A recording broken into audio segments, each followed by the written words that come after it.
Xalqaro davlat standartiga javob beradigan maxsus mashina O'zbekistonga kirib keldi.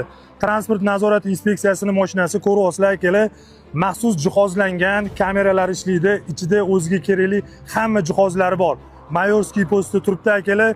Butun viloyat bo'ylab bu mashinalar endi ishga tushadi akalar. Mana bu kamerani ko'ryapsizlarmi? Bu polniy fiksatsiya qiladi. Bu kamera ishlaydi.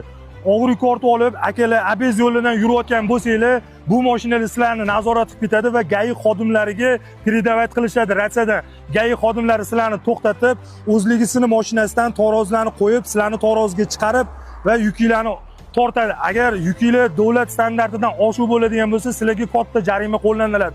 Va yana akalar, mashinangizlarga har bitta bosib kelgan masofasiga har bir kilometriga akalar 125 ming so'mdan to'laysizlar.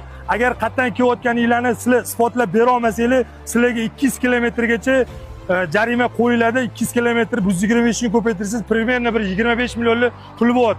Akalar juda ham qiyinlashyapti. O'shaning uchun ehtiyot bo'linglar, og'ir yuk ortmasdan davlat standartiga ortib yuringlar. Agar mashinanglarni shtrafnoyga olib bormasanglar, bularda shunaqa narsalar borki, sizlarning mashinanglarni kerak bo'lsa shunday baloninglarga tiqib blok qilib qo'yadi, mashinanglarni yurg'iza olmay qolasizlar. Akalar ehtiyot choralarini ko'ringlar. Taroz juda ham qattiq ishlayapti. Akalar, xudo xolasa yana bu haqida yana to'liq ma'lumotni yana keyingi videolarimizda chiqaramiz. Kambag'al yaxshi bolalar, tinchmisizlar? Assalomu alaykum.